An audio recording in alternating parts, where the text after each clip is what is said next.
my gosh, guys, I'm not going to lie to you, all right? I'm not going to sugarcoat it. I might sugarcoat it, but I'm not going to lie to you. I am tired, all right? And I'm just trying to be transparent to the bone, which I guess would just make me be a ghost if you could see my bones. But dude, I am I am sleepy, as the kids might say. I don't know what the kids are saying, all right? And my brain is just, it has so many different tracks that it wants to say, and it doesn't even know how to get to any of them. So I don't know how this episode's going to go. Why isn't that freaking thing on? And why is the screen so freaking bright and the contrast off? And why am I wearing swim trunks? This might be a bit of an interesting episode, all right? But you know what? The show must go on. It's later than it ever should be, and not to mention that I woke up earlier than I ever should have. So, with that being said, let the games begin. Oh, wake up! Yeah! All right. That gave me at least 3 or 4 seconds of energy. We're going to work with that. We're going to persevere. Ladies and gentlemen, welcome back to Full Circus. My name is Tristan, and yes, I just want to slouch and just sort of sit like this, you know, and have a nice, calm, relaxing conversation like we're on the back porch together, you know. I'm talking about a swing set sort of convo where we're just checking up on each other, and that's how I'd like to approach this, just because energy's depleting, you know, like a broken boomerang. I just threw it and it's not coming back. So because this is the Full Circus, I'm going to sit up and we're going to try and have ourselves a time. I just chugged at least 600 milligrams worth of caffeine and I'm waiting for it to kickstart. You know, it's like I just put gasoline in a Power Wheels. All right, it's the fuel's there, but the wrong host, the wrong subject for it. So caffeine just does not work. It doesn't work with me. In fact, I think it might have made it worse. My body just doesn't know what to do with it, and it's wanting to sleep. It's wanting to relax even further. But that being said, you know what? We're going to have ourselves a time. Is it late? Will it be shorter?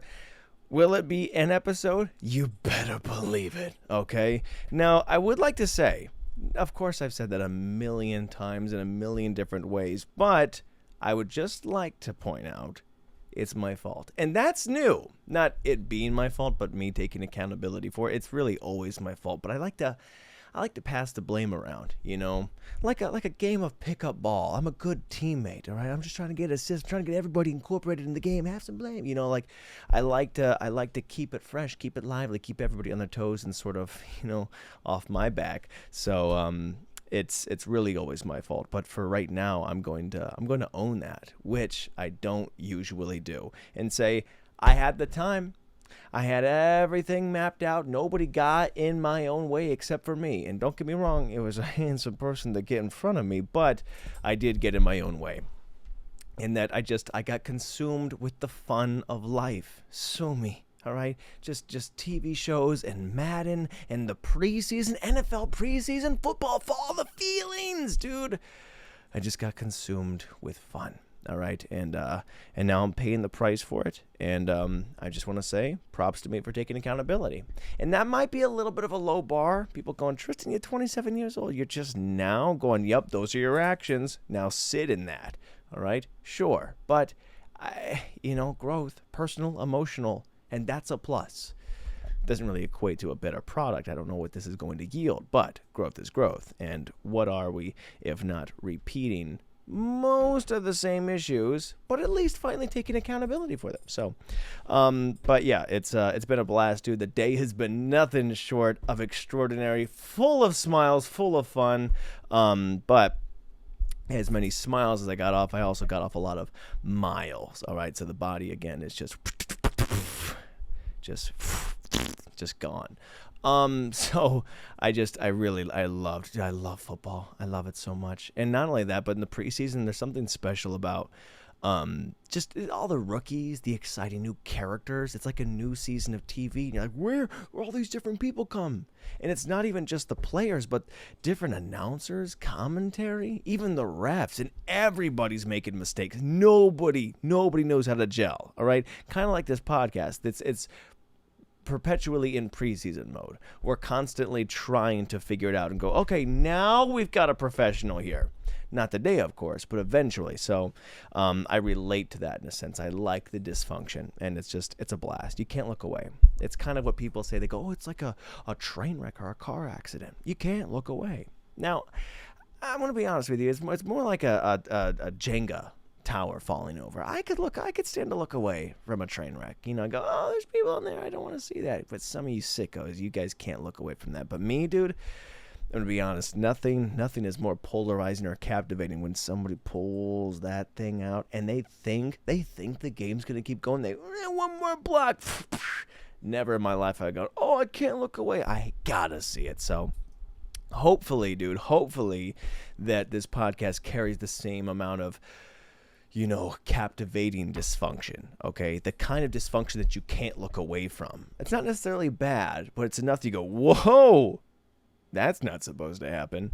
And you know what more can you do but stare, all right? And people say it's impolite to stare, but I'd argue, I wouldn't argue, it's probably impolite to stare. But isn't it more fun to stare, dude, just to look, all right? You gotta love stares, all right? Or else we'd all be elevatoring people. So anyways, guys, what's been going on? I've been being punched in the face repeatedly, dude, by life, just taking L's, black eyes, man. Now, today's been great, but previously, man, throughout the whole week, just L, again, just both of them. And I don't bruise easily, all right? I mean, I've been told I bruise easily, all right? I don't want to believe that I bruise easily, but everybody in my life, actually, it's only been my siblings. Do I bruise easily? I guess I'm now just dissecting. I've never had a doctor go, you know what, you bruise easily. It's always been my older brothers, and we would play a game of Punch-Out. I don't know if you're familiar with this, but you would take turns throwing a punch as hard as you can at each other, and whoever quits first is the dumbest, stupidest idiot. So I never wanted to quit, but naturally they were older than me and bigger than me and stronger than me and high schoolers, and I'm 10 years old, and I would throw my punch and they go and I just wouldn't quit until my parents would intervene, and my whole arm would be purple. And right before they would get in trouble, they go, oh, Tristan bruises really easily. Dude, you bruise easily. I wasn't hitting him that hard. And I took that to heart. And my whole life, I've always thought, man, I guess I just bruise easily. But I'm realizing now that might have just been a way of them, re-navigating through trouble. Go, Mom. This kid bruises easily. I would never hit my sweet baby brother that hard. And I was like, yeah, they do have my best interest in mind. But I guess that's not true. But the point is, man, I've been bruised easily or not just by life. And the last episode we recorded was right before we were going to take this little mini vacation, dude. And right before that, I had to go out and accomplish a lot of work and a lot of chores, and it just wasn't going well, Like I thought I had allocated enough time, but I just, didn't. So, tick, tick, tick, that's the clock. I don't know if it normally looks like that, but that's what it felt like. It just closing in on you.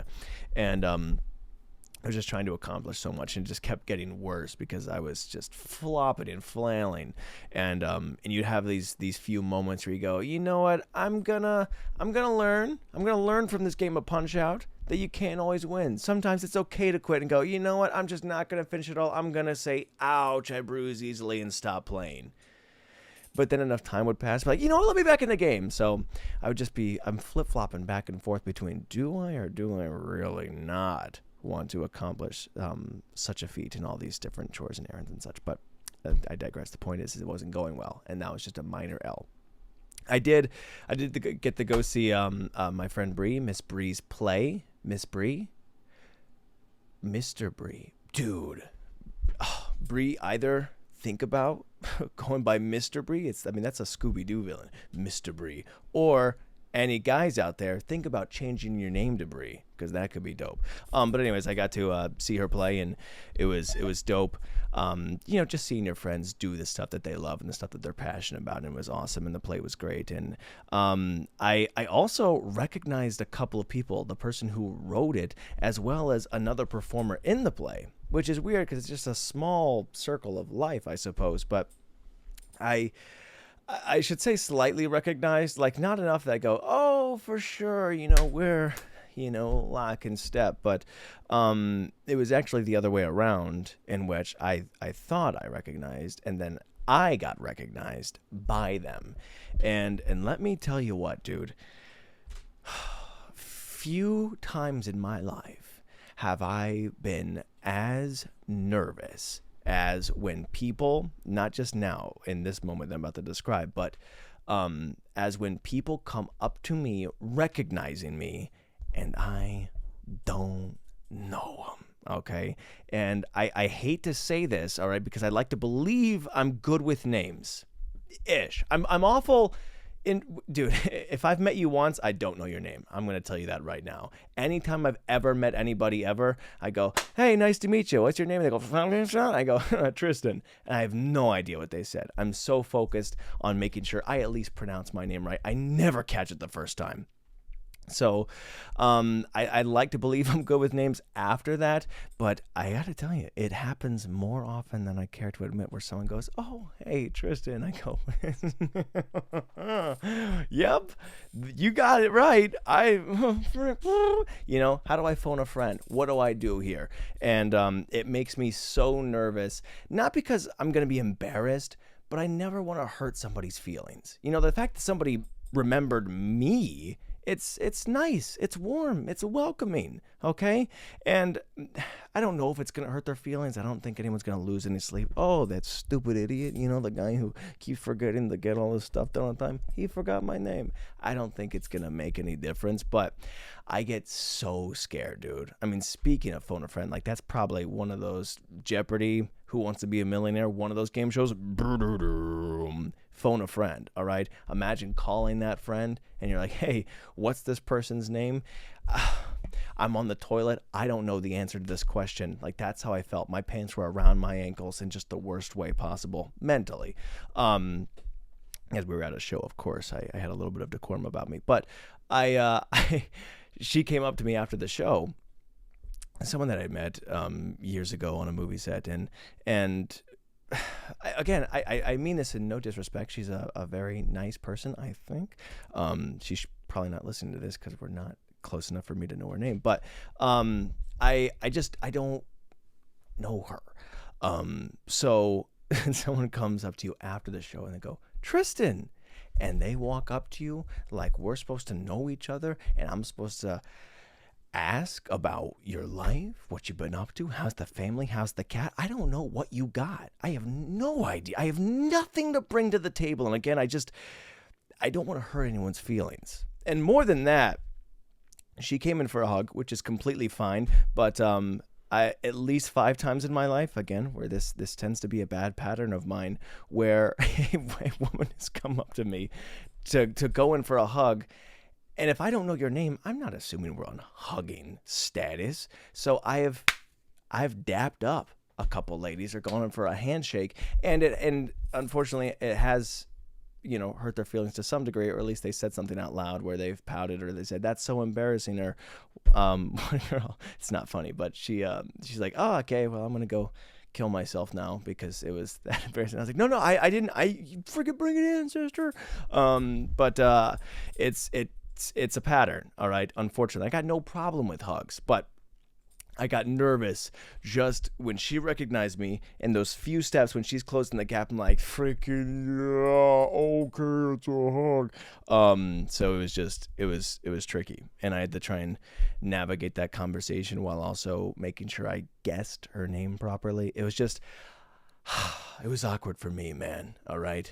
Hopefully she didn't feel anything by it. Again, I don't think anyone's going to go, oh, Tristan didn't want to remember me or hug me or know my name exactly. I don't think it has anything to be about me, but I never want to hurt anyone's feelings. I never want to ruin anyone else's day.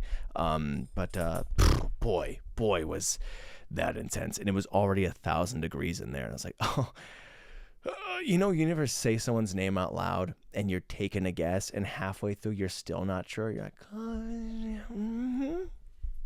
And there's silence and you go, nah, you guys don't. Okay, somebody, who do I call? Man, the Ghostbusters are not available. So it was a moment, dude. It was a moment, but it was good. They were great. Got to talk a little bit more afterwards. We went to a like game show, not show, but like a board game place.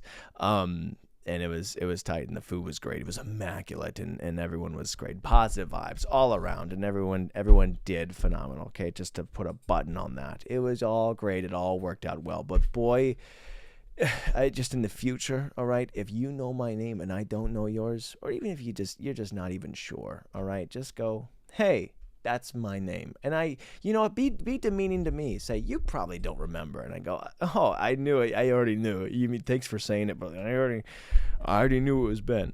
And I won't know it. All right. And it has nothing to do with you. I mean, it has everything to do with you, but it has nothing against you. It has everything to do with my inability. Because when I'm shaking hands, all right, I'm thinking, I'm going to give this guy the best handshake of his life. And then I'm not listening, all right, for at least 3 to 4 minutes. So anyways, it was nerve-wracking. The after party was fun. I will say, look, in terms of people enjoying my company, I make my money with jokes and comedy and being silly. It's definitely not for remembering stuff about them. But I like to joke around, and that's people go, oh, Tristan was a delight. He was fun to be around. And that's hard to do in a loud environment. And it was just, it was so much chatter to the point where you start yelling. And, if comedy is all about timing, there is nothing more inconvenient for that than going, well, yeah, oh, the horse's name was Friday? And they go, what? And you go, the horse's name was Friday. What? No, of course, it's freaking. I'll think of another one later. Like you can't keep on bringing out new jokes. The timing, it's already been thrown off. All right. The quickness of quick wit, if after the third or fourth time repeating it, and people keep leaning on what you say, it loses its luster. So it was fun, but it was tough. It was tough for sure. So right after that, came back and we had to drive to the beach immediately. Went to go take a mini trip to Rehoboth Beach, and I didn't get any sleep because of that little puppy that my parents have. He just loves to chew and bark and poke and punch and freaking give Indian rug burns. He's just really abusive. But he kept me up all night, so I didn't sleep. I went right after the after party. All of the awkward moments, all of the sweat from how hot it was, all of the chores and errands and work that I didn't do, just stacking up mentally, and I just threw it away, and I went, let's go to the beach, all right? Let's go to the beach. Nothing is more relaxing and fulfilling than taking a little trip to the sand and the shore. So we pop in, me, my dad, Nicholas, and Carlton, and we're flying, dude. I mean, we are making great time, even taking stops and making that time back. It's just going well, and it started off hot, I gotta say, and immediately after that, the whole thing, again, broken boomerang. It never picked back up from there, where we got to the bridge right before you make it to the island, and somebody had flipped their car, all right? And I assume a lot of people, they couldn't look away, but me, I'm more of a Jenga guy myself, so I couldn't really get into the details, but I knew that they closed the bridge down and that we had to circumnavigate, whatever the word is, for don't go that way. And it added an extra 3 or 4 hours to the trip. Time gone. We were supposed to get there at noon. Now we're getting in there in the evening. And then upon arriving there, dude, we get there late. The place is packed like you wouldn't believe. I mean, I've heard this is more of a luxurious sort of beachy resort. Like people, oh, you going to Rehoboth? Like it's high class, it's prestigious. It's packed. It's packed beyond belief. The only thing I wanted to do was surf. There's no waves. There's a bunch of signs that say there's jellyfish everywhere. Don't go in the water. There's nobody in the water. It's expensive, and the last thing you want to do is have a little reprieve at this hotel, which we got the cheapest one in town, which was like $250 a night. Which, you know what? I'm gonna say it. I don't think that's that cheap. All right, it's pretty fair. But that was the cheapest one there, the cheapest thing they had to offer. And for that much money, you get about a shed, okay? You get a closet. I mean, Harry Potter had better sleeping quarters, and we shoved all of us in here, and it's gross and it's dirty. I don't think they washed the towels. I'm pretty sure there was some leftover hair on that. And it was awful. I did not like it. All right, there was no reprieve. But the only step we were talking about upgrading, like going to a different hotel, after that it was like $600 to $700 a night. So we just stuck it out, and I slept on a folded air mattress like a taco. And it was just everything, dude. There was no room. Again, it was expensive. The room that you did have, it was crowded. It was rough. No surfing, jellyfish. Like it just from the moment that car shut that bridge down, it got horrible. But it was nice because you're there with your family, and anytime you deal with some crap, dude, is just I love complaining as a family, you know, like just kind of feeding off, not in a way that makes the energy really negative, but joking about how bad something is. We even tried to go golfing, you know, like, okay, let's not even a beach related activity. Let's just drive inland a little bit, and let's just go golfing. Let's just do something that's normal. Let's just go get some food. Let's go relax as a family. So we got to this nice golf course that's supposed to be beautiful. It's expensive, and the place has not been mowed, has not been watered. It's all weeds. You hit the ball and just rolls a country mile into the forest, and you can't find it. It's also somehow 100 degrees out. Nobody's there. The guy even apologizes and laughs when he, you know, checks you in to the golf course. He goes, "Oh, sorry, man. We got ya."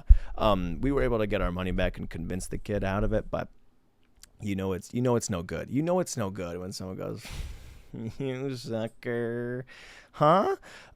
So it was fun though. Again, with all the bad, there's something good about complaining together. It's like watching a bad movie together. You're like, oh, freaking, what is that? What is that?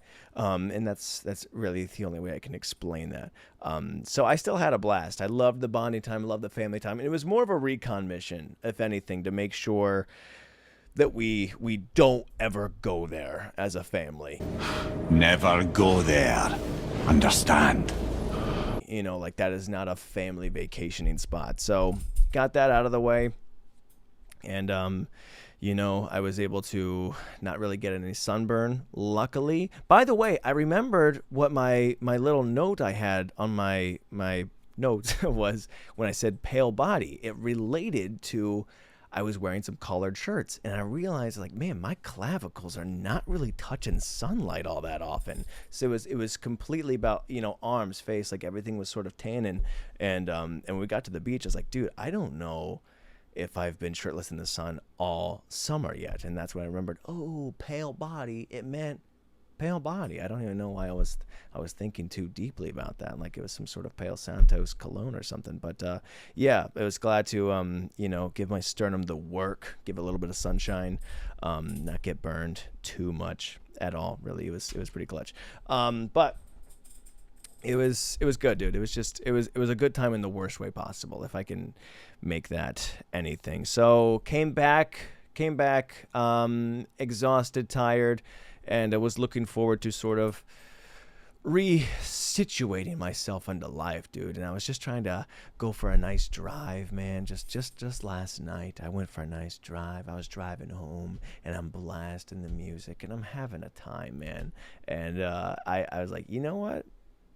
Maybe life just rocks right now. And whoop, whoop, I get pulled over, man. I got pulled over. And let me tell you this. Why did I get pulled over? For being on my phone. That wasn't even close. But here's what happened is that I was driving home from Dungeons and Dragons, actually, and I was enjoying my night. I was feeling it. We're back in the good swing of things, having fun, smiles per hour, and the exit to my place is closed. I go, forget about that. How do I circumnavigate?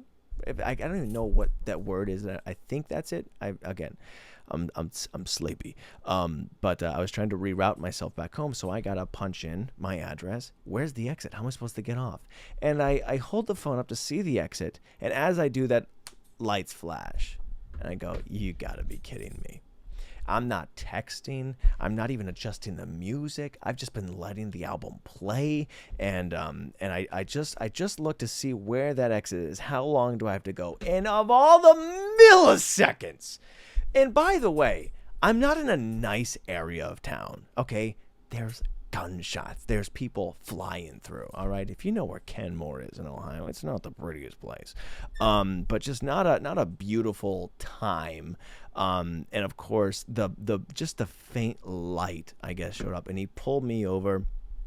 And he goes, "You cannot be on your phone, kid." And I go, I was using the direction. I'm sorry, I just needed to get home. And I'm being very polite. And I'm saying, "Sir." And he goes, "Oh, you're using GPS." And I go, "Oh, he understands." Yes, there was an accident. I just needed to see real quick just how to get home. And he goes, "No phones at all." And I go, "Oh man, that sucks." So he writes me a ticket, $150 and 2 points on my license.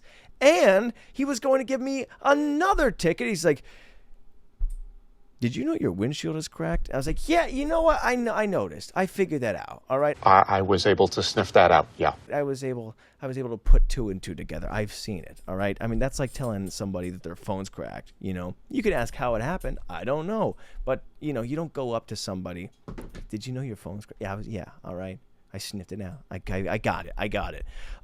So I got interrupted. I was finally trying to win a little bit more, and I got pooped on again, man. I got pooped on, and he also said, "You could try and take it to court. It's not really, I don't know if it's really worth it, but you could maybe take these courses and try and reduce the points, reduce the fine. I don't really know what you want to do, but no phones, and get your windshield fixed." Like, people flying by me way faster than the speed limit. Like, "Okay, thanks, man." And he's like, "All right, is there anything else I can do for you?" Hey, you know what? No, you done quite enough. I get it, man. All right? I'm not advocating for texting, driving, or being on your phone at all. But also, I had the little phone holder, too. But it had just broken, so I held it for a millisecond. And of all the times. And I think I get it that he's just doing his job. I want to be an apologist for this guy. But you know what? I refuse to. I say he's the bad guy. And I'm not to put myself on a pedestal and say I'm the good guy. But you know what? Somebody has to be. No, you know what? You shouldn't be on your phone. But, I mean, come on, dude. Like, I'm trying to be like, you know what? Cops are chill, dude. They're just trying to do their job. They're trying to do their best. But, hey, look, that's all well and good. But when it affects me, I like it so much less. So, it is what it is. You know what? I might go fight it just for the story. I don't know if it's really going to make that much of a difference. I'm not worried about the result of that little traffic stop as much as it is sort of amusing of the idea of just L. Because there's nothing better than fodder, I wouldn't like to pay for it, the expensive fodder, okay? I don't really charge for fodder. I want to run into awkward and interesting situations. I'd prefer it if the cop pulled up and he's like, "Hey, Tristan." I go, "What?